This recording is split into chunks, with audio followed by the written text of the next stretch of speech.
So the New Zealand leg of the June internationals get underway on Saturday with the All Blacks taking on France at Eden Park. Both of the squads have now been named. I'll put those in the description of the video so you can have a look. But yeah, it's gives us a better idea how the game might go down now that we've actually seen the names. There's a few interesting picks. Obviously both teams missing some kind of their big guns, so it'll be interesting to see how some of the perhaps second string, if you can call it that, guys, some of those guys go. The record at Eden Park is one which often gets talked about because the All Blacks haven't been beaten there since 1994. It's a very long time.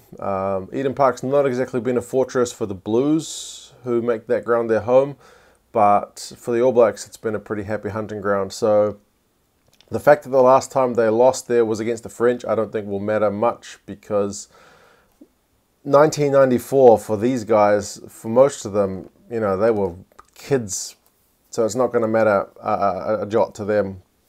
It's just another game to win, I would say. For the French, it's been a long time since they've beaten the All Blacks, period, so that record I don't think is going to mean a whole lot either.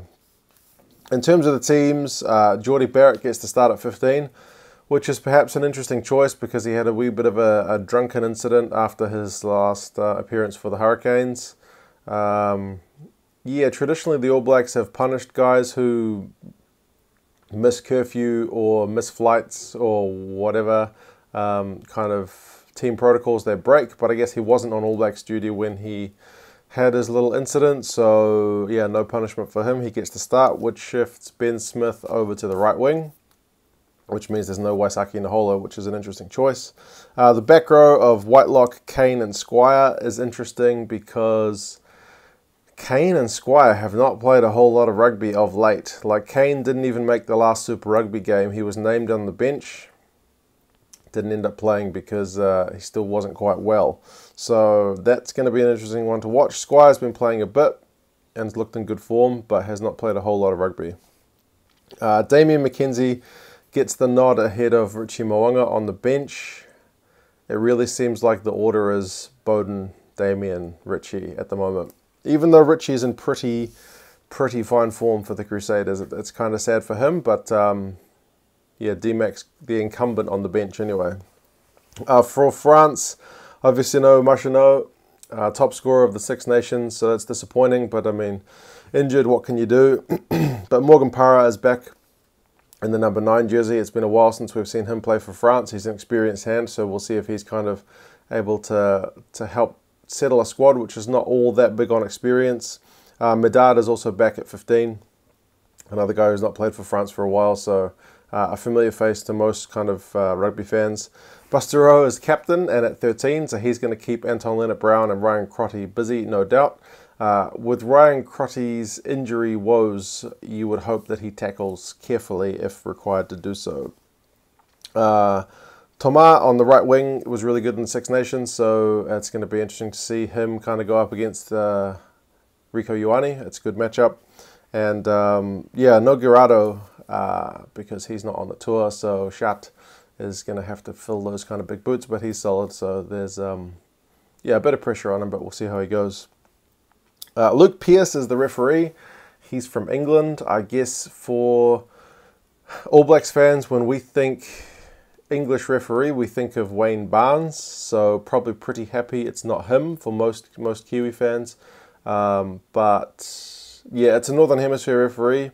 Traditionally, the All Blacks do slightly better under Southern Hemisphere referees, I guess just being more familiar with their interpretation. So we'll see how quickly, if required, the All Blacks need to adapt to that, or if the French can get any early kind of advantage from the rulings. The last French win over the All Blacks was in 2009. So I've got that it's, you know, we generally look at the last 5 as the kind of form. Yeah, the All Blacks got all 5 of those. The average score was 34-15, including one big blowout in the Rugby World Cup 2015. So the French have not scored 20 points against the All Blacks for a very long time. Yeah, the bookies have got, I think it's 11 in a row, by the way, for the All Blacks. The bookies have got the All Blacks by a massive 24 points. Yeah, that's a pretty huge score. The last time they met was 38-18. in France, so I guess a similar scoreline as the bookies are predicting here. As I said, it's kind of early days, so we'll see how these combinations gel. The French guys, jet lag, whether that's going to be a factor. They've been in New Zealand for a while now.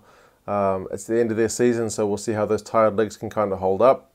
As with the All Blacks guys, it's the combinations, but they've had their All Blacks training camps to kind of try and gel together, so hopefully it's a good game of rugby, if nothing else. If the French can really push the All Blacks, I think that'll make for a better spectacle, but we'll see how we go. Let me know how you guys think the game's going to go down, what you think of the selections, who you think's unlucky or lucky to get in, and who do you think's one to watch during the game. Alright guys, let me know your thoughts again, and I'll talk to you again soon. See you later.